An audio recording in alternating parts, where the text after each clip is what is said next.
우리 다 같이 찬송가 1장 드리시면서 주일 예배를 하나님 앞에 드리시겠습니다.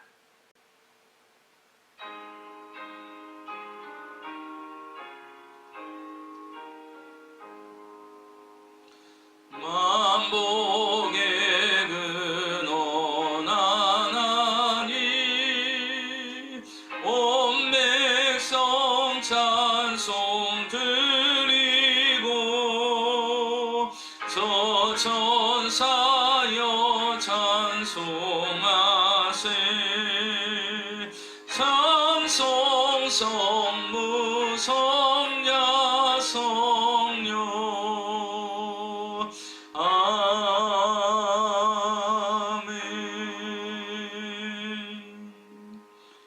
전능하사 천지를 만드신 하나님 아버지를 내가 믿사오며 그 위아들 우리 주 예수 그리스도를 믿사오니 이는 성령으로 잉태하사 동정녀 마리아에게 나시고 본디오 빌라도에게 고난을 받으사 십자가에 못 박혀 죽으시고 장사한 지 사흘 만에 죽은 자 가운데서 다시 살아나시며 하늘에 오르사 전능하신 하나님 우편에 앉아 계시다가 저리로서 산 자와 죽은 자를 심판하러 오시리라. 성령을 믿사오며 거룩한 공예와 성도가 서로 교통하는 것과 죄를 사하여 주시는 것과 몸이 다시 사는 것과 영원히 사는 것을 믿사옵나이다. 아멘. 우리 다 같이 찬송가 191장 동합찬송 427장 드리겠습니다.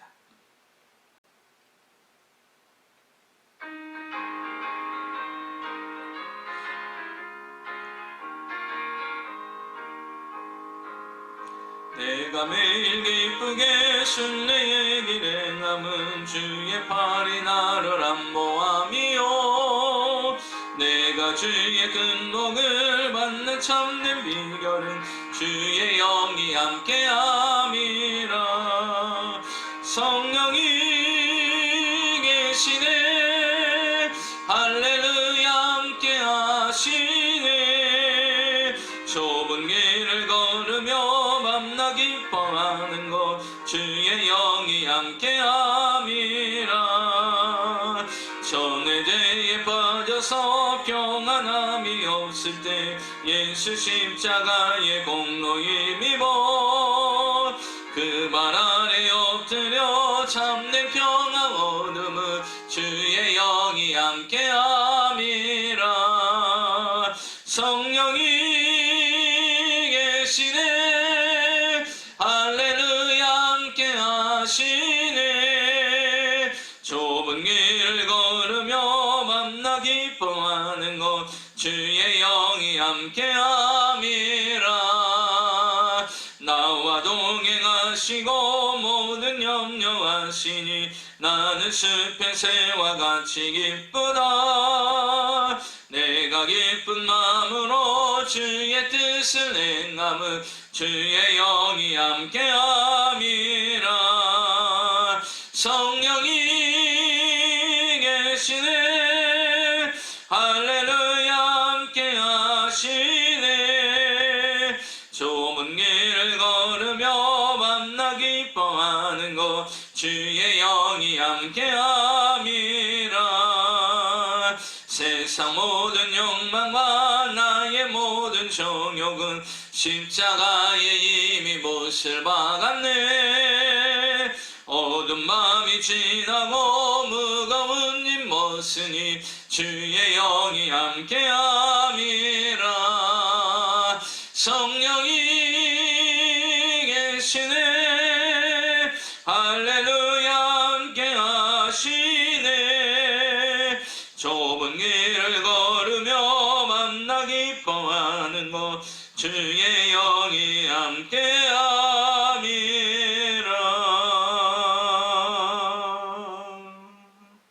아멘. 우리 다 같이 기도하겠습니다. 우리의 피난처 되신 하나님 아버지, 한 주간도 전능자의 날개 아래 보호해 주시고 지켜주신 아버지 하나님, 주님 앞에 나와 예배드리게 하심을 감사합니다. 특별히 가정에서 온라인을 통하여 예배드리는 우리 모든 성도님들, 하나님 이 시간에 한없는 축복을 더하여 주시옵시고, 우리가 어떤 상황을 만난다 하여도 하나님에게서 시선을 돌리지 않게 하시고 주만 바라보며 주께 더 가까이 갈 수 있는 믿음의 사람들로 세워 주시옵소서. 하나님의 은혜 아니면 살 수 없는 이 시대에 오늘도 하나님의 특별한 은혜를 간절히 소망합니다. 지금은 지구촌과 미국 땅 이 플로리다에 하나님 코로나 바이러스의 확산으로 인하여 많은 어려움과 불안과 공포와 두려움 속에 있습니다. 하나님 속히 코로나 확산이 멈춰지게 하시고 사라지게 하여 주셔서 온 나라와 가정과 일터가 다시 안정과 평안을 찾을 수 있도록 하나님 은혜를 더하여 주시옵소서. 이런 환경과 위기 속에서도 하나님 우리는 더욱더 주님을 가까이 하게 하시고 주님을 의지하게 하여 주셔서 이번 기회를 통해서 개인과 가정이 더욱더 믿음으로 새로워지며 성숙될 수 있는 귀한 시간이 되게 하여 주시옵시고 하나님과의 은밀한 시간이 더 많이 가져질 수 있도록 은혜를 더하여 주시옵소서. 우리 마이애미 순복음교회 성도님들과 또한 가정과 직장과 사업장을 하나님께서 은혜 베풀어 주시되 전능자의 날개로 덮으시고 그리스도의 보혈로 덮으시고 성령의 보호막을 치셔서 한 주간도 주 안에서 승리하며 평강을 얻게 하여 주시옵소서. 속히 모든 가정이나 직장이나 사업장이 다시 안정과 회복을 찾게 하여 주셔서 다시 한번 모든 것이 하나님이 주신 위로와 평강으로 다시 정상적인 삶으로 돌아갈 수 있도록 하나님 한없는 은혜를 더하여 주시옵소서. 오늘도 주 앞에 나왔습니다. 온라인을 통해서 주 앞에 드리는 모든 예배 위에 하나님 임마누엘 하나님 함께하여 주시고 동일한 은혜를 더하여 주시옵시고 더 간절한 마음으로 주 앞에 나왔사오니 하나는 은혜를 더하여 주시옵소서. 성령의 기름 부으심이 있게 하시고 성령의 충만함이 있게 하시고 말씀의 귀를 기울여 그 말씀이 우리 가정을 살리고 내 자신을 살리고 하나님의 은혜 속에 살아갈 수 있는 귀한 말씀이 될 수 있도록 하나님 은혜를 더하여 주시옵소서. 예수님의 이름으로 축복하고 기도하옵나이다. 아멘. 네, 우리 같이 하나님 말씀 보겠습니다. 하나님 말씀은 예레미야 33장 1절에서 9절까지의 말씀 보겠습니다. 예레미야 33장 1절에서 9절까지 말씀입니다.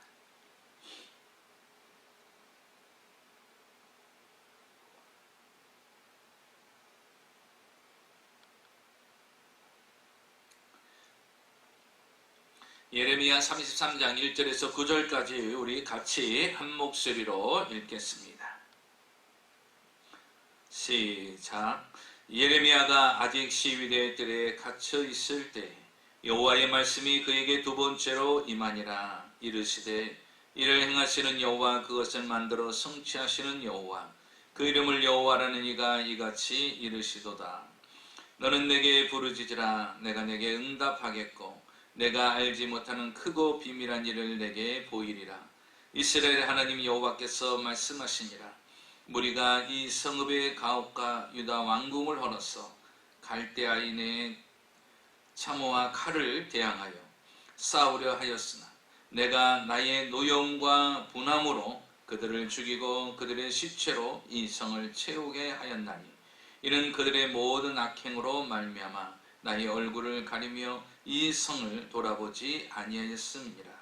그러나 보라, 내가 이 성읍을 치료하며 고쳐 낫게 하고 평안과 진실의 풍성함을 그들에게 나타낼 것이며 내가 유다의 포로와 이스라엘의 포도로 돌아오게 하여 그들을 처음과 같이 세울 것이며 내가 그들을 내게 범한 그 모든 죄악에서 정하게 하며 그들이 내게 범하며 행한 모든 죄악을 사할 것이라.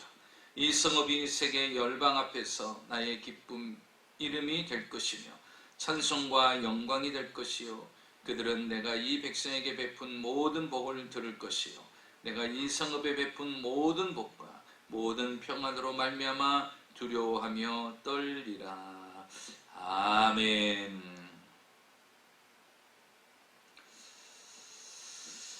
할렐루야. 우리 마이애미 순복음교회 모든 성도님들을 사랑하고 예수 이름으로 축복합니다. 한 주간도 주 안에서 잘 지내셨습니까? 오늘도 온라인을 통하여서 함께 하나님 앞에 예배 드리게 되심을 정말로 감사합니다. 저는 오늘 이 시간에 예레미야 33장 1절에서 9절까지의 말씀을 가지고 새로운 말씀이 임하소서 이와 같은 제목으로 함께 말씀을 나누고자 합니다. 예레미야서에서는요, 앞부분은 굉장히 아주 비극적입니다. 소망이 없고 미래가 없는 아주 비극적인 현실을 다루고 있습니다. 그런데 예레미야서 30장에서부터 33장으로 이어져 가는 그 과정 속에는 절망에 가득 찬 상황 속에서도 예레미야 선지자가 희망의 메시지를 전하고 있는 것을 볼 수가 있습니다. 예레미야 33장은 예레미야서의 전환점이 시작되는 그런 부분이라고 말할 수가 있습니다. 오늘 본문의 말씀은 예레미야가 남유다의 선지자 예레미야 선지자가 왕궁의 감옥인 시위대 뜰에 갇혔을 때 하나님께서 주신 말씀으로 위로의 책이라고 불려지는 그런 본문의 내용입니다.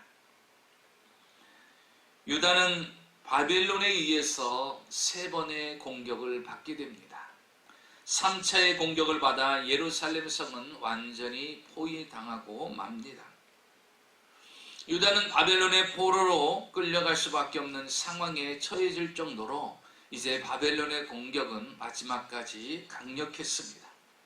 그들을 대항하고 저항해봤지만 그들의 노력은 헛사로 돌아가고 결국 이스라엘 유다는 이제 그들의 포로로 끌려갈 수밖에 없는 처참한 모습으로 바뀌어지게 됩니다.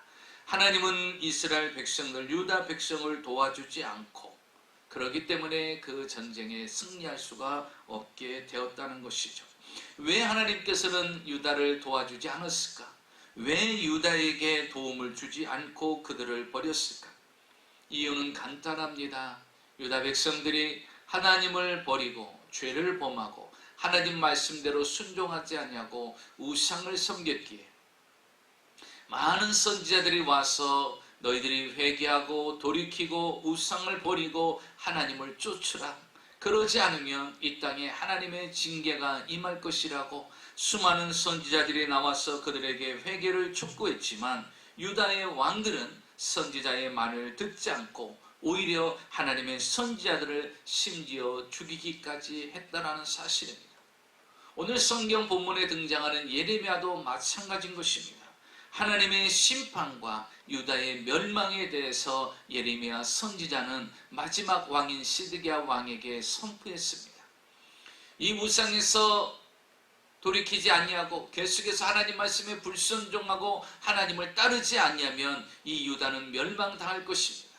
하나님의 심판 앞에 놓여 있습니다. 그러니 지금이라도 늦지 않았으니 회개하고 돌이켜야 이 민족이 살 수 있습니다. 시드기야 왕은 예레미야 선지자의 말이 듣고 싶지 않았습니다. 말도 안 된다라고 생각했어요. 계속해서 그 말을 외치니까요 더 이상 듣고 싶지 않았던 거예요. 자신이 거하고 있는 왕궁의 그 감옥에다 그를 시위대 뜰에 가둬버린 것입니다. 그런 상황 속에서 예레미야가 있는 것입니다. 그래서 예레미야는요 더 이상 민족을 위해서 할 수 있는 것이 없습니다. 왜? 시위대 뜰에 갇혀있는 상황이기 때문에 민족을 위해서 할 수 있는 것, 감옥 안에서 아무리 선포하고 외친들 어느 누가 들을 수가 있겠습니까? 이렇게 예레미야는 시위대 뜰에 갇혀있고 유다는 멸망의 그늘 속에서 사라져가려는 그런 위기 속에 처해 있을 때 하나님께서 오늘 본문을 통해서 보니까 이 감옥에 갇혀 절망의 상황 가운데 있는 예레미야에게 하나님의 말씀이 임합니다. 1절에 보니까 예레미야가 아직 시위대 뜰에 갇혔을 때 여호와의 말씀이 그에게 두 번째 임하니라. 시위대 뜰에 갇혔을 때 하나님의 말씀이 그 예레미야에게 임한 것입니다. 그리고서 7절에 보니까 내가 유다의 포로와 이스라엘의 포로를 돌아오게 하여 그들을 처음과 같이 세울 것이다. 이스라엘의 포로들, 유다의 포로들을 하나님께서 다시 돌아오게 만드셔서 그들을 예전처럼 다시 세우겠다라는 것입니다. 지금 멸망해가고 뿌리채 뽑혀나가는 이 유다의 환경 속에서 하나님께서는 감옥에 있는 예레미야에게 하나님의 말씀이 선포됩니다. 그리고 소망의 메시지가 그에게 전달이 됩니다.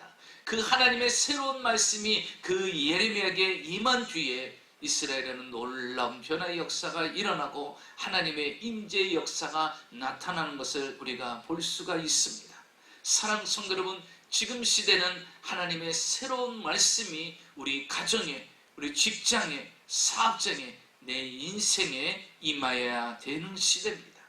하나님의 말씀이 임하면 우리의 삶에 놀라운 변화와 축복과 강하고 담대하게 하나님을 섬길 수가 있게 되는 것입니다.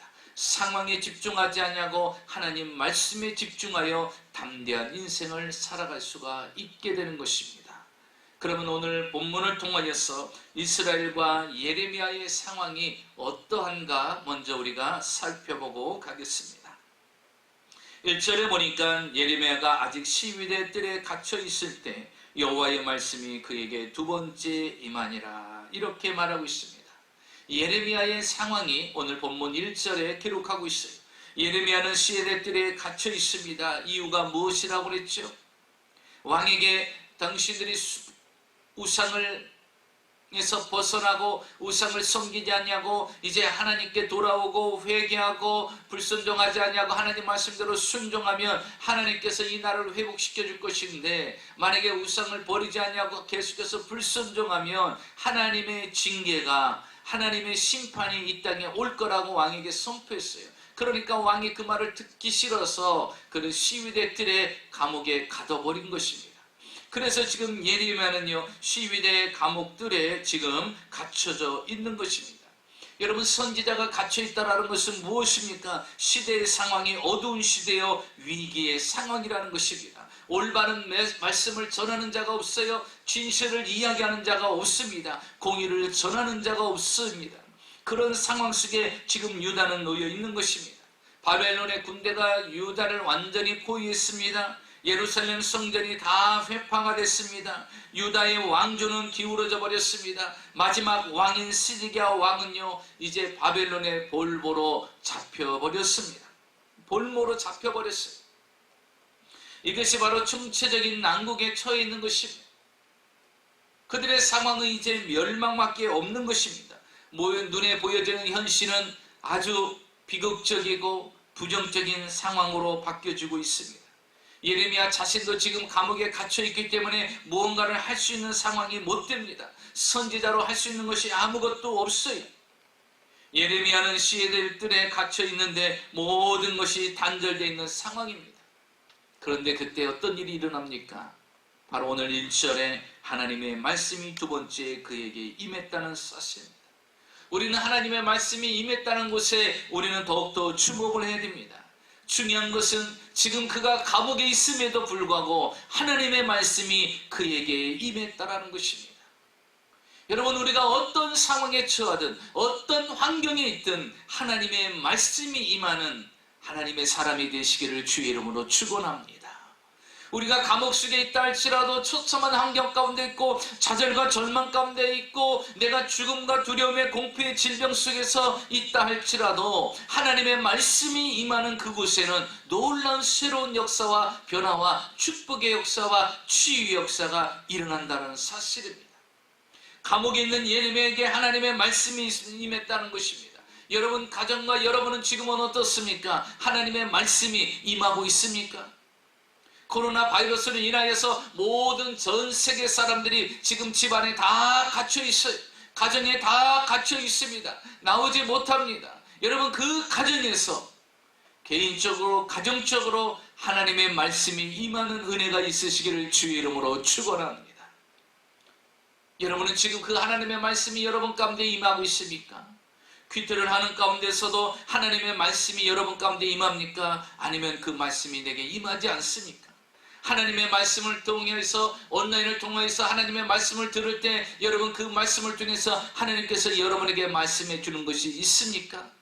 그렇지 않다면 그것은 바로 여러분의 상황이 바로 감옥과 같은 상황에 있다는 것입니다. 우리는 지금 어떤 상황 가운데 있다 할지라도 하나님의 말씀을 접하고 하나님의 말씀을 들을 때 하나님의 말씀이 임하는 역사가 일어나야 되는 것입니다. 특별히 이런 상황 가운데 처해 있을 때 우리는 하나님의 말씀이 언제든지 임할 수 있는 그런 하나님의 사람이 되어야 되는 것입니다. 성경을 통하여 써보면 여호수아가 모세가 죽고 난 뒤에 이스라엘의 지도자가 됩니다. 갑작스럽게 그런 이스라엘의 지도자가 돼서 이 많은 200만이 넘는 숫자 이스라엘 백성들을 저 가나안 땅을 향해서 어떻게 이끌어갈 수 있을까? 그런 엄두가 나지 않는 거예요. 그래서 좌절하고 절망하고 있습니다. 나는 모세보다도 못하고 그렇게 그 지도자처럼 능력 있는 것도 아니고 나는 많이 부족한데, 그래서 좌절해서 이스라엘 백성들을 어떻게 이끌어가야 될지가 너무 절망적이었어요. 그런데 여러분, 그를 다시 일으켜 세운 것이 무엇입니까? 바로 여호와의 말씀, 하나님의 말씀입니다. 여호수아 1장 1절에 보니까 여호와의 종 모세가 죽은 후에 여호와께서 모세의 수종자 눈의 아들 여호수아에게 말씀하여 이르시되, 모세가 죽고 난 뒤에 실망하고 좌절하고 낙심해 있는 그에게 여호와의 말씀이 임했습니다. 그리고서 그 말씀이 무엇이었어요? 여호수아 1장 5절에 내 평생에 너를 능히 당할 자가 없으리니 내가 모세와 함께 있던 것 같이 너와 함께 있을 것입니다. 내가 너를 떠나지 아니하며 버리지 아니할 것이다. 내가 모세와 함께 했던 것 같이 너와 함께 할 것이고 내가 너를 버리지 아니할 것이고 너를 떠나지 아니할 것이다 라고 주님께서 그에게 말씀해 주셨다는 것입니다. 너는 모세와 다를 바가 없어. 내가 모세와 함께 했던 것처럼 너와 똑같이 함께 할 것이다 라는 것입니다. 그러면서 그에게 담대하라고 말씀하고 계십니다. 여러분, 여호수아는요 하나님의 말씀이 임하면서 그런 주저앉아 있는 인생이 아니라 그 자리에서 벌떡 일어납니다. 그리고 백성들과 함께 담대히 요단강을 가르면서 그 요단강을 건너가서 가나안 땅을 차지하게 되었다라는 것입니다. 여러분, 좌절하고 절망한 인생, 두려움과 불안과 공포 속에 있는 인생에 하나님의 말씀이 새롭게 임하면 그의 삶은 그 순간부터 달라질 수가 있다라는 것입니다. 그래서 오늘도 우리는 하나님의 새로운 말씀이 임하기를 소원해야 되는 것입니다. 사도 바울은 죄수들과 함께 배를 타고 로마에 가서 황제 앞에서 심판을 받아야 되는 그러한 길을 떠납니다. 죄수들과 함께 배를 타고서 가는데 갑자기 유라굴로라는 큰 광풍이 거세게 붑니다. 모든 사람들은 두려워 떱니다. 얼마나 그 광풍이 센지. 하늘의 해와 달과 별이 아무것도 보이지 않습니다. 칠흑같이 어두운 날이 바다 위에서 14일 동안 지내게 됩니다. 성경이 기록하기를 이렇게 기록하고 있어요. 여러 날 동안 해도 별도 보이지 아니하고 큰 광풍이 그대로 있음에 구원의 영광마저 없어졌다.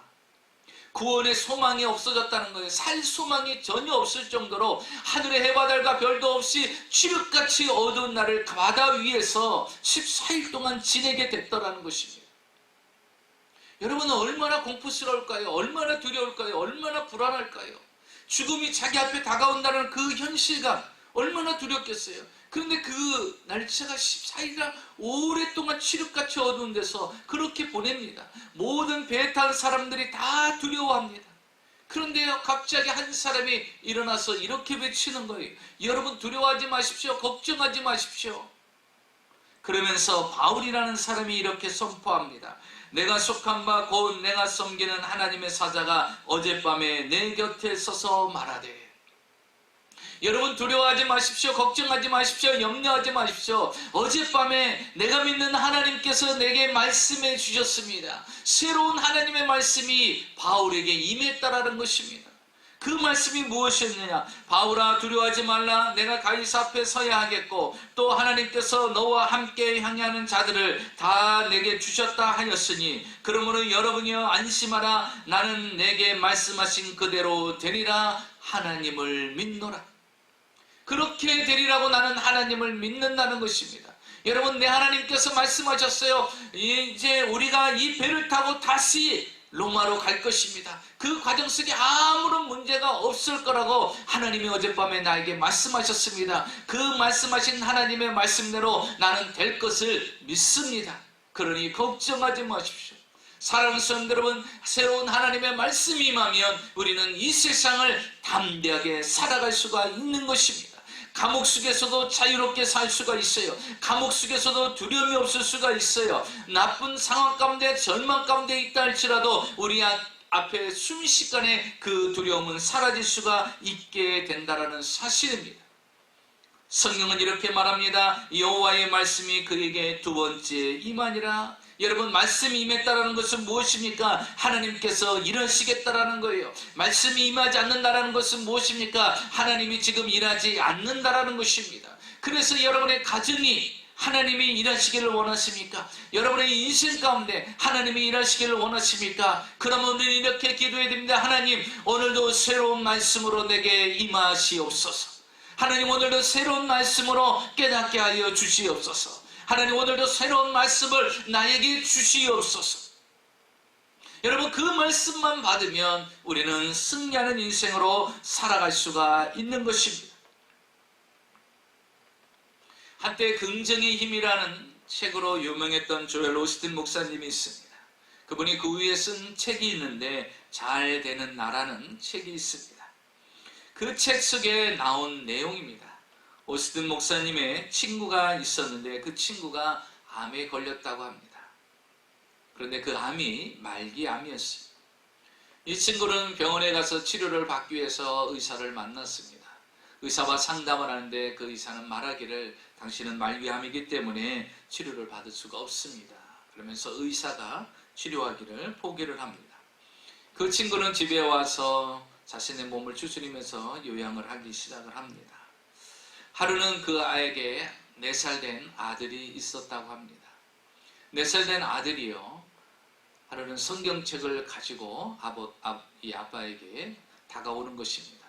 이 아버지에게 다가와서 이 아이가 어디 성경을 피더니 이렇게 이야기하는 거예요. 이 4살 된 아이는요, 글을 모릅니다. 글을 읽지는 못해요. 그런데 그가 손가락으로 어느 곳을 짚으면서 아빠에게 그거를 읽어달라고, 그 성경을 읽어달라고 이야기를 하는 것입니다. 그 본문이 어디냐? 요한복음 11장 4절의 말씀이었어요. 그 요한복음 11장 4절의 말씀이 내용이 무엇이냐? 이 암 말기인 이 오스틴 목사님의 친구가 그 아들이 읽어달라고 하니까 자기는 그 아들이 글을 읽지 못하니까 이게 무엇인가 하고 생각하면서 이제 그 아들이 지적하는 곳에 보면서 읽기 시작합니다. 그 내용은 이렇습니다. 예수께서 들으시고 가라사대 이 병은 죽을 병이 아니라 하나님의 영광을 위함이요 하나님의 아들로 이를 인하여 영광을 얻게 하려 함심이더라. 이 말씀의 내용이 무엇입니까? 나사로의 죽음에 대해서 주님께서 말씀하신 거죠. 주님께서 말씀하신 것이 이 병은 죽을 병이 아니라 하나님의 영광을 위한 것이다. 그러니 뭐예요? 다시 살아날 것이라고 하는 메시지입니다. 이 말기암 환자 오스틴 목사님의 친구가 이 아들이 지적해준 그 말씀을 읽는 순간요, 하나님의 음성으로 자기에게 다가온 거예요. 새로운 하나님의 말씀이 그에게 임한 것입니다. 아, 하나님께서 이 병은 죽을 병이 아니라 이 병을 통해서 영광을 받기를 원하시고, 그리고 하나님께서 이 병을 치료하신다는 말씀이구나. 이 글을 모르는 아이에게 이 말씀을 나에게 전해 주셨구나. 그래서 그는 그가 하나님의 말씀이라고 믿고서요, 그때부터 기도하기 시작했어요. 요한복음 11장 4절의 말씀을 보여잡고 기도했습니다. 어떤 일이 일어났을까요? 여러분, 새로운 하나님의 말씀이 임하면 새로운 인생을 살아가게 되는 거예요. 그는 말기암에서 치료를 받고 자유함을 얻고 건강한 사람이 되었다라는 것입니다. 사랑하는 성도 여러분, 지금 시대는 새로운 하나님의 말씀이 임하는 시대 속에 살아가야 됩니다. 세상에 잡다한 불안하고 염려하고 근심 걱정되는 소리로 우리 귀가 집중하는 것이 아니라 새로운 하나님 말씀, 감옥에서도 하나님의 말씀을 들을 수 있는 영성이 우리에게 있어야 됩니다. 성령이 너희들에게 하시는 말씀을 귀 있는 자는 들을지어다라고 주님 말씀하신 것처럼 항상 영적인 귀가 열려서 이 혼란하고 힘들고 타락한 이 시대 속에서 불안과 두려움 속에 있는 이 시대 속에서 여러분의 영의 귀가 열려서 오늘도 하나님께서 우리에게 말씀하시는 그 말씀을 들을 수 있는 저와 여러분이 되시기를 주의 이름으로 축원합니다. 둘째로 예레미야에게 어떤 말씀이 그럼 임했습니까?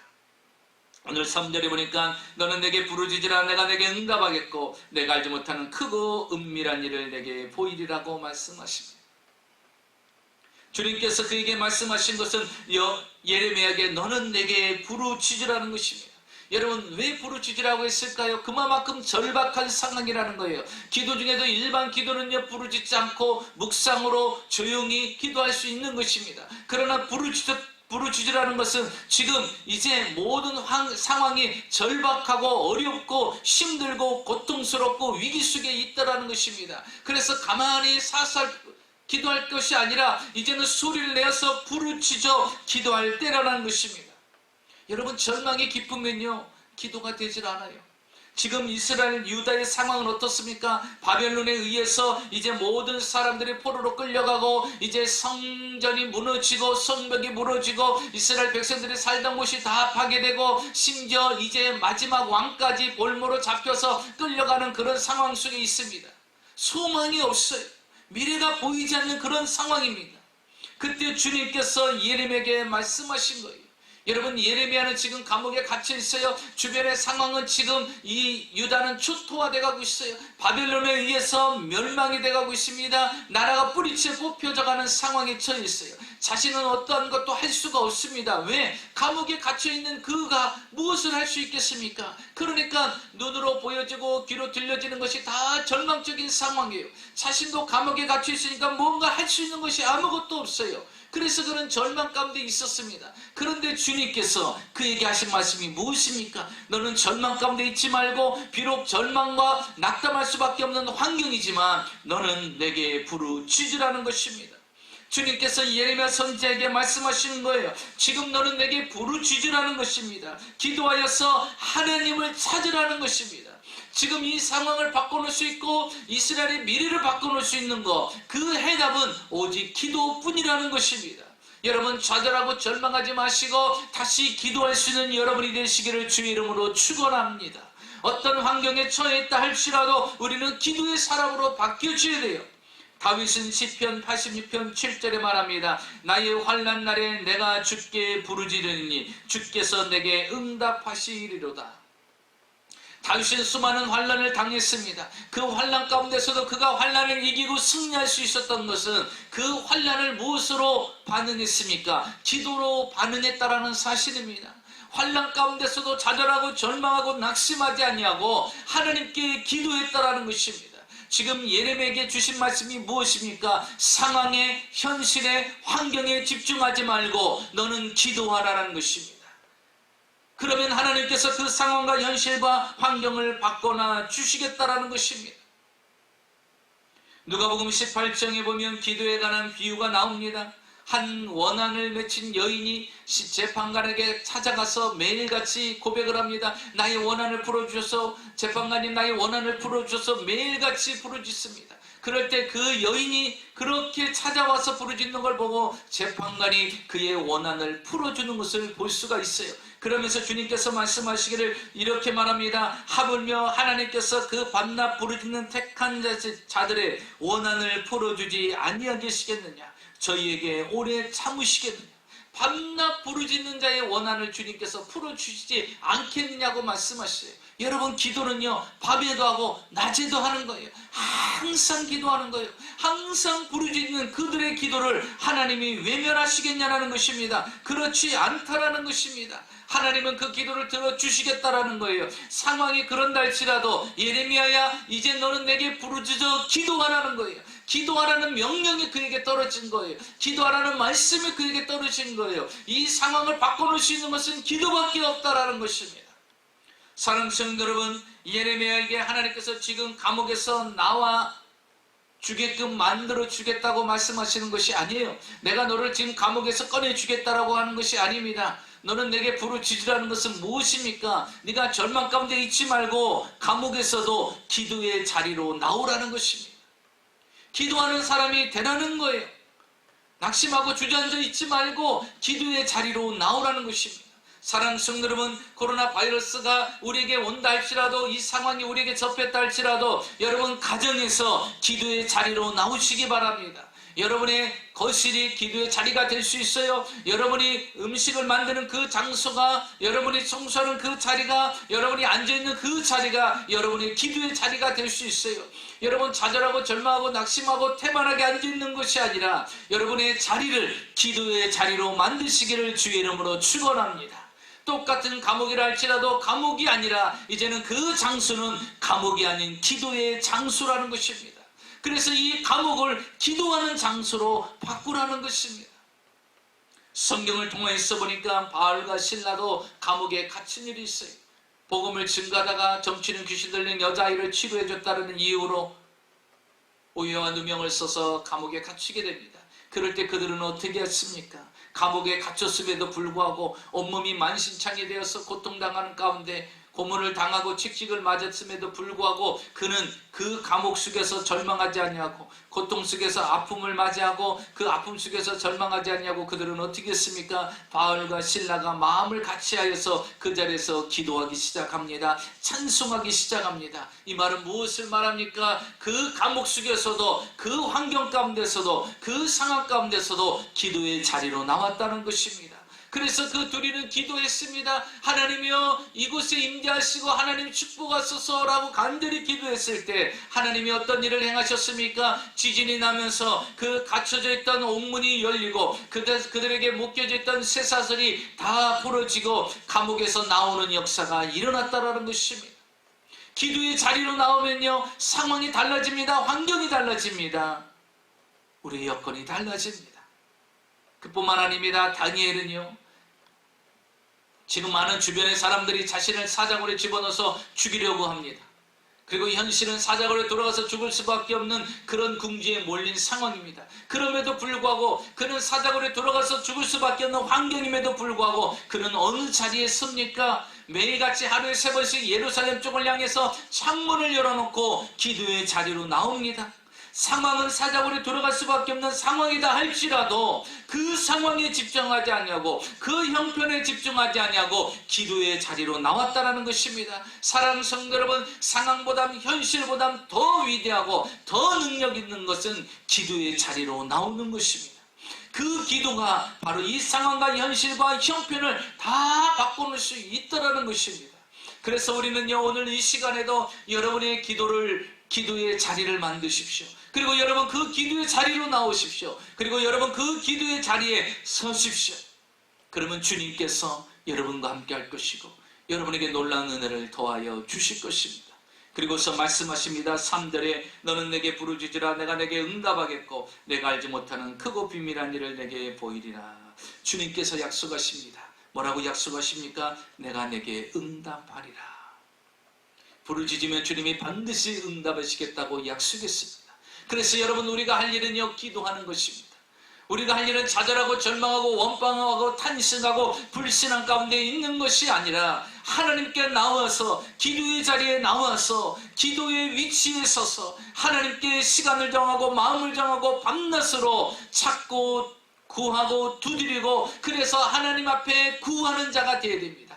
기도하는 자가 되어야 됩니다. 그러면 하나님이 역사해 주신다는 거예요. 하나님이 응답해 주신다는 것입니다. 사랑하는 성도 여러분, 오늘도 하나님이 내게 응답해 줄 것을 기대하면서 오늘도 기도의 자리에 나와 여러분 기도할 수 있는 여러분이 되시기를 주의 이름으로 축원합니다. 마지막 셋째로 하나님께서 보여주실 크고 은밀한 일은 무엇일까? 하나님의 말씀이 임하였는데 너는 내게 부르짖으라 그랬어요. 내가 너에게 반드시 응답해 주실 거라고 약속까지 하셨어요. 그런데 너에게 크고 비밀한 일을, 은밀한 일을 보여주시겠다라고 말씀하십니다. 그러면 크고 은밀한 일이 무엇일까? 오늘 성경의 6절에 그 비밀에 대해서 이야기를 합니다. 6절에 보니까 그러나 보라 내가 이 성읍을 치료하며 고쳐 낫게 하고 평안과 진실의 풍성함을 그들에게 나타낼 것이며 내가 유다의 포로와 이스라엘의 포로를 돌아오게 하여 그들을 처음과 같이 세울 것이며 내가 그들을 내게 범한 그 모든 죄악에서 정하게 하며 그들이 내게 범하며 행한 모든 죄악을 사할 것이다. 포로로 붙잡아갔던 자들을 주님이 다시 돌아오게 만들어 주시겠다라는 거예요. 그리고 이스라엘을 다시 유다를 회복시키겠다라는 거예요. 그들이 범한 죄를 주님이 용서해 주시겠다라는 것입니다. 그들을 처음과 같이 다시 세울 것이라고 말씀하십니다. 예루살렘과 유다를 하나님께서 완벽하게 회복시켜 주실 거라는 것입니다. 사랑하는 성도 여러분, 기도는요 불가능을 가능케 합니다. 기도는요 안 되는 것을 되게 만든다는 거예요. 그래서 너는 부르짖어 기도하라는 거예요. 이스라엘의 회복의 역사가 있을 거라는 것이요. 이스라엘과 유다와 그 포로된 자들을 다시 하나님이 회복시켜주고 돌아오게 만들어서 처음같이 다시 세울 거라고 말씀하시고 그들의 죄악까지도 주님이 다 용서해 주시고 덮어 주시겠다라는 것입니다. 여러분, 기도는요 이 모든 변화를 가져다 줍니다. 그뿐만 아닙니다. 9절에 보면 이 성읍이 세계 열방 앞에서 나의 기쁜 이름이 될 것이며 찬송과 영광이 될 것이요 그들은 내가 이 백성에게 베푼 모든 복을 들을 것이요 내가 이 성읍에 베푼 모든 복과 모든 평안으로 말미암아 두려워하며 떨리라. 예전에는 이스라엘 백성들 유다는요 수치스러운 존재였어요. 그리고 예루살렘도 파괴되고 성전도 파괴되고 성벽도 무너지고 집들도 다 파괴되고 이스라엘 민족 자체가 없어지고 유다의 마지막 왕은 볼모로 끌려가는 상황. 이스라엘 백성들, 유다 백성들은 다 포로로 끌려간 상황. 하나님 믿는 민족이 참 잘됐다. 그렇게 하나님이 늘 지켜주시고 대단한 하나님이라고 외치더니 결국 너희들 나라는 멸망했구나. 사람들의 손가락질을 받는 민족으로 바뀌어졌어요. 부끄러움과 수치로 가득 찬 민족이 바로 유다여 이스라엘 백성이었어요. 그런데 그 수치스러운 유다와 이스라엘 백성들을 하나님께서 어떻게 하시겠다는 것입니까? 세계 열방 앞에서 나의 기쁜 이름이 될 것이며 찬송과 영광이 될 것이다. 이제 하나님께서 수치스러운 인생이 아니라 이제 열방 앞에서 기쁨의 이름이 될 것이다. 아, 이스라엘 역시 그 하나님이 도우셨구나. 그 하나님이 살아계시구나. 그 하나님이 함께했구나라는 것을 전 세계 열방의 나라들이 이스라엘 백성들이 다시 돌아오고 다시 세워짐으로 인해서 그 소문이 열방에 퍼지게 될 것이고 하나님은 역시 살아계신 하나님이고 이스라엘의 하나님이 될 것을 되심을 알게 될 것이라는 것입니다. 사랑하는 성도 여러분, 하나님은 우리에게 반드시 응답해 주시는데 그 응답은 너무나도 크고 은밀하다는 것입니다. 성경 에베소서 3장 20절에 보니까 우리 가운데 역사하시는 능력대로 우리의 구하는 것이나 생각하는 모든 것에 더 넘치도록 능히 하실 이에게. 하나님은요 우리가 구하는 것보다도 우리가 생각하는 것보다도 더 넘치게 능히 우리에게 허락해 주신다는 것입니다. 그래서 우리가 기도한 것보다도 더 많은 하나님의 응답을 주시고 우리가 생각했던 것보다 더 많은 것으로 하나님이 우리에게 풍성하게 응답해 주신다는 것입니다. 여러분, 예레미야의 그 기도가 이스라엘의 백성을 회복시키는 역사가 일어난다는 거예요. 그래서 부르짖어 기도하라는 것입니다. 그러면서 부르짖어 기도하라 하시기 전에 하나님께서 이렇게 말씀하셨어요. 2절에 보면 이를 행하시는 여호와 그것을 만들어 성취하시는 여호와 그 이름을 여호와라는 이가 이같이 이루시느냐. 주님께서 예레미야에게 부르짖어 기도하라 말씀하시기 전에 자신에 대해서 계시를 하셨어요. 자신에 대해서 소개를 하셨어요. 이를 행하시는 여호와 그것을 만들어 성취하는 여호와. 왜 주님께서 자신을 이렇게 표현했을까요? 그것은 나는 창조자요 그 창조의 주관자가 되신다라는 말씀입니다. 현실적으로 지금 유다는 어떻습니까? 바벨론의 3번의 공격에 의해서 완전히 초토화가 됐고 모든 백성들은 포로로 끌려가야 되고 심지어 왕까지 포로로 끌려가는 상황. 나라가 없어져 버리는 그런 상황이 되어버렸어요. 그러니 이제 유다라는 민족이 뿌리째 뽑혀 나갔는데 이 세상에 유다라는 민족은 이제 사라진 것입니다. 그러니 무슨 미래가 있고 무슨 소망이 있고 무슨 비전이 있겠습니까? 그런데 주님께서 오늘 본문에 이렇게 말씀하십니다. 이를 행하는 여호와, 그것을 만들어 성취하는 여호와, 나는 창조자 하나님이다. 나는 그것을 주관하는 하나님이다. 이스라엘 백성들이 유다가 바벨론에 의해서 뿌리째 민족이 뽑혀 나갔다 할지라도 하나님이 다시 그 민족을 세우겠다라는 것이에요. 왜? 하나님은 창조주 하나님이고 그것을 만드시는 분이고 그것을 세우시는 분이고 그것을 주관하신 분이기 때문이라는 것이에요. 이를 행하는 여호와, 그것을 만들어 성취하시는 여호와, 나는 창조주요 나는 주관자가 되신다라고 주님은 우리에게 소개하고 있습니다. 사랑하는 성도 여러분, 우리가 믿는 하나님은 창조주 하나님이십니다. 우리가 믿는 하나님은 이 우주 만물을 주관하시는 분인 것입니다. 그래서 여러분, 불가능을 가능케 만들고 안 되는 것을 되게 만들고 없는 것을 있게 만드시는 분이 우리 하나님인 것입니다. 여러분, 지금 무엇이 모자랍니까? 무엇이 불가능하다고 생각합니까? 무엇이 안 된다라고 생각합니까? 이거는 있을 수가 없다라고 생각하는 것이 무엇입니까? 여러분, 창조주 하나님께 부르짖어 기도하시기를 주의 이름으로 축원합니다. 주님께서 오셔서 우리를 이제 행하시고 우리 하나님께서 그 모든 일들을 성취하게 만들어 주시는 분입니다. 그래서 예레미야에게 부르짖어 기도하라고 한 것입니다. 나는 그 모든 것을 창조하시고 주관하시고 행하시고 결과를 만들어내시는 분이라는 것입니다. 그러면서 예레미야 32장 27절의 말씀에 이렇게 말씀하십니다. 나는 여호와여 모든 육체의 하나님이라 내게 할 수 없는 일이 있겠느냐. 나는 여호와다. 내가 할 수 없는 일이 있겠느냐? 아니다. 나는 못하는 것이 없다. 왜? 창조주 하나님, 주권자 하나님이 되시기 때문에. 그래서 여러분, 기도하고 구하면 하나님께서 행하시고 만들어 성취해 주신다는 것입니다. 어느 교회의 경찰서장 분이 교회를 다니시는데 아주 열심히 교회를 다니셨다고 해요. 그런데 갑자기 직장에서 경찰서장에서 좌천이 돼서 경찰병원 과장으로 발령을 받게 됩니다. 그런 그 발령을 받고요, 좌천이 돼서 계급이 하나 내려가게 된 것이죠.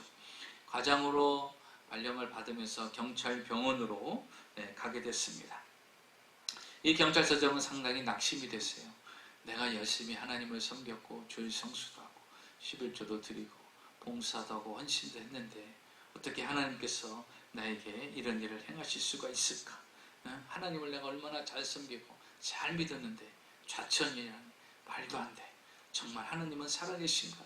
정말 낙심하면서 목사님이랑 상담을 했어요. 그때 목사님께서 하나님께서 사랑하는 자는 합력하여 서로 이루시니 뭔가 선하신 뜻이 있겠죠. 목사님, 이게 말이 됩니까? 저는 기도조차도 안 나와요. 이게 어떤 상황입니까? 저는 이해가 될 수가 없어요. 그러더니요, 주일날 교회 나오질 않는 거예요. 한 달간을 교회를 나오지 않습니다. 왜? 좌절하고 절망하고 낙심하였어요. 내가 그렇게 헌신하고 충성했는데 하나님 좌천이라니요. 이렇게 절망했고 나오지 않은 것입니다. 그리고 한 달이 지났습니다. 그분이 주일 예배에 참석을 했어요. 주일 예배에 참석을 했는데요, 목사님을 만났어요. 그러더니 목사님 앞에 이렇게 헌금 봉투를 하나 놓는 거예요. 그게 뭔가 보니까 천불이 되는 감사헌금을 하나님께 드리는 거예요. 어찌된 일입니까? 라고 물어봤어요. 그랬더니 이분이 하시는 말씀이 이런 것입니다. 지금 자신이 이렇게 경찰서장에서 이제 과장으로 좌천이 돼서 어떻게 하나님께서 이럴 수가 있을까 하고 좌절하고 절망하고 원망했는데 하나님께서 내 주변에 돌아가는 상황을 보니까 이건 하나님이 하신 거구나 하고 감사가 넘쳐나더라는 것입니다. 왜냐하면 그때 당시에 한국을 아주 떠들썩하게 했던 사람이 있었습니다. 그게 누구냐면 신창원이라는 사람이 있었어요. 이 신창원이라는 사람은요, 말대로 신출기무라는 사람이었어요.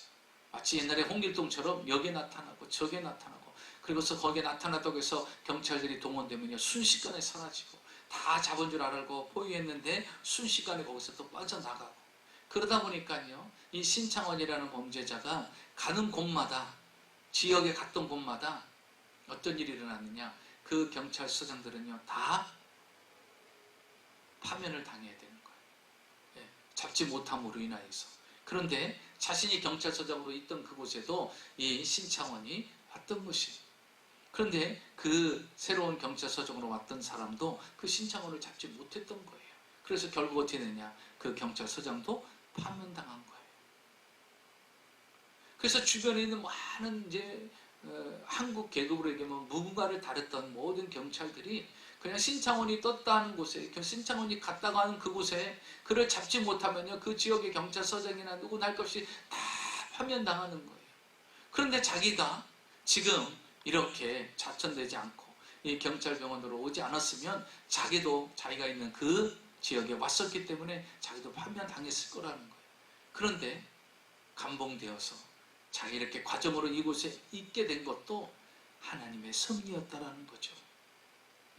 하나님이 자기를 낮추셔서 자기를 이렇게 그나마 보호하고 유지하게 만들어 주셨다는 것이죠. 하나님은 나를 이렇게까지 낮추시면서 나를 보호해 주셨는데 왜 나를 하나님이 높이지는 못할 망정 왜 나를 낮추십니까? 원망했던 제 자신이 너무나 부끄러웠습니다. 하나님의 뜻을 알지 못하고 내가 하나님을 원망했던 것 같습니다 하면서 그가 회개하고 주님 앞에 다시 감사함으로 돌아왔다고 이야기를 합니다. 사랑하는 성도 여러분, 우리 하나님은요 실수하시는 분이 아닙니다. 하나님은 우리에게 크고 은밀한 일을 보이시는 분인 것입니다. 그래서 우리의 눈으로는요 알 수가 없는 것이에요.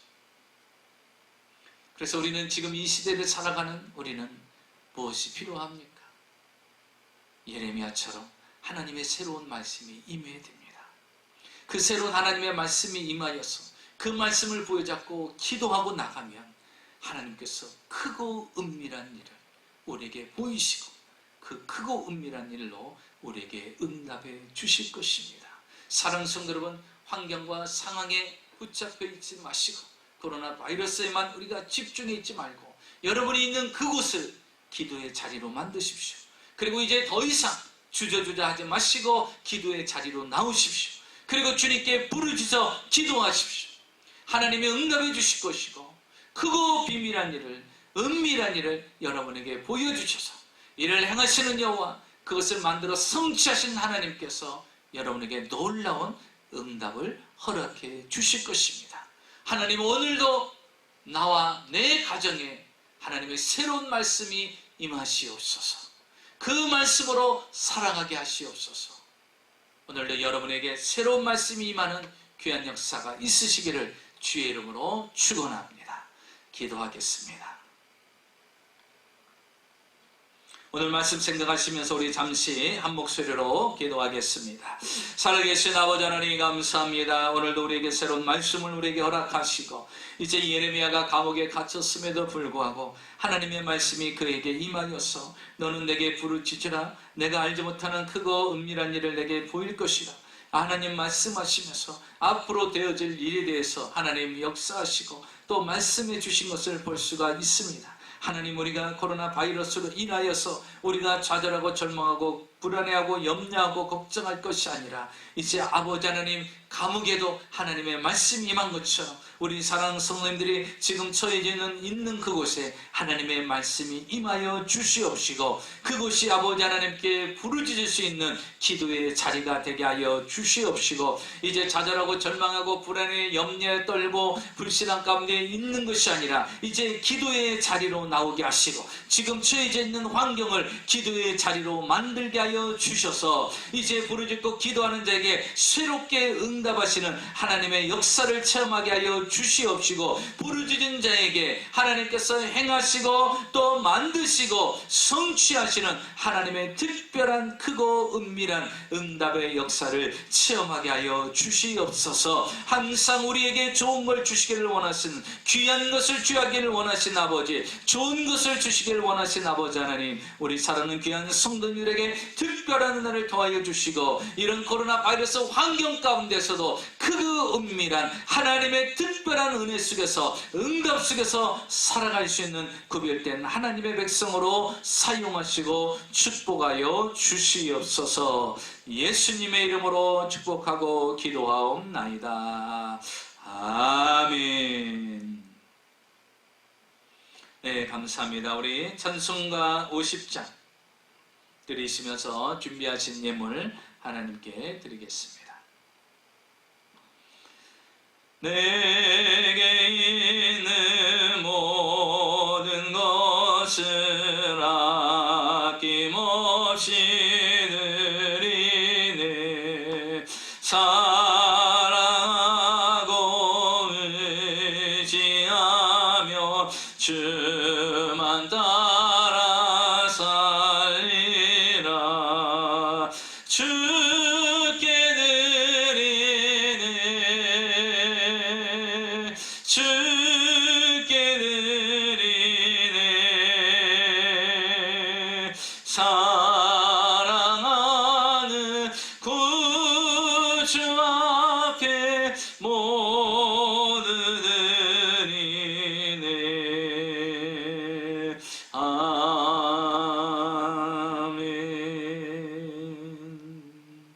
교회 소식 전해드리겠습니다. 우리 5월달에도 새롭게 릴레이 기도 담당자 명단을 받으셨을 것입니다.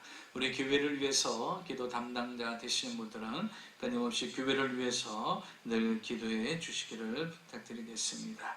이 신종 코로나 바이러스가 얼른 이제 안정을 찾고 모든 삶이 정상적으로 회복이 될 수 있도록 접차적으로 미국이 이제 개방을 하고 한다고 하는데, 그러나 확진자들이 줄지 않고 계속 똑같이 진행되는 가운데 있습니다. 여러분, 우리 각별히 또 조심하시고 또 안전수칙을 지키시면서 생활을 하시고, 또 정부가 요구하는 대로 그것도 지침에 또 따라주시고, 또 이 모든 것이 이제 정지부를 찍을 수 있도록 하나님 앞에 우리 같이 힘을 모아 기도해 주시기를 부탁드리겠습니다.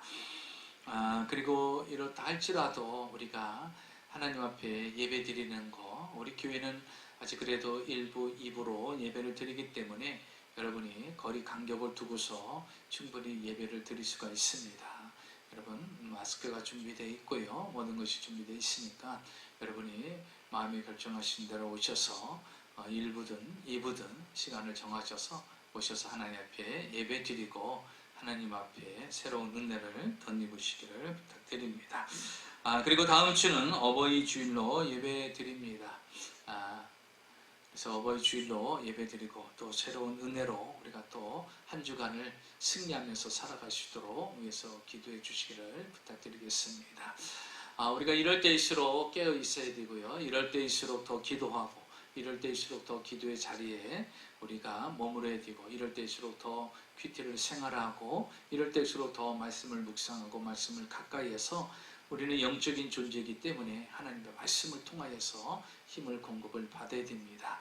여러분, 우리가 시간을 헛되이 보내지 말고 하나님의 말씀과 함께해서 영적으로 더욱더 성숙해지고 하나님과 친밀한 교제와 깊은 영적 교제가 있는 귀한 시간들로 여러분 활용하시고, 그런 시간이 되어서 있다가 성숙된 신앙의 모습으로 우리 다시 맞이하기를 소원합니다. 기도하겠습니다. 살아계신 아버지 하나님, 감사합니다. 마음과 정성을 다해서 귀한 예물 드립니다. 11조를 드리고 감사물, 성경물, 구제물, 건축예물, 정성을 다하여 기도 제목을 적어 주 앞에 드립니다.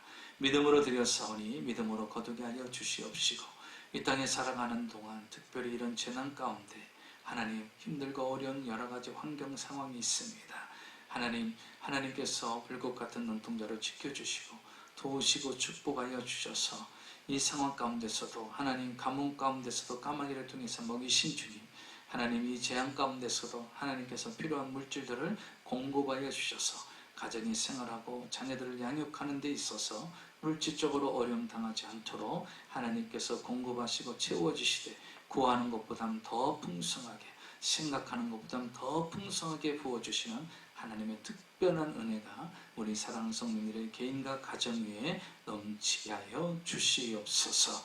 지금은 우리 주 예수 그리스도의 무한하신 은혜와 아버지 하나님의 놀라우신 사랑과 보혜사 성령님의 충만하신 축복이 오늘 주일 예배에 출석하여 또 온라인을 통하여 하나님께 예배드리는 모든 성도님들의 가정과 생활과 사업과 가정과 직장 위에 지금으로부터 영원토록 함께 하시기를 간절히 축원하옵나이다. 아멘.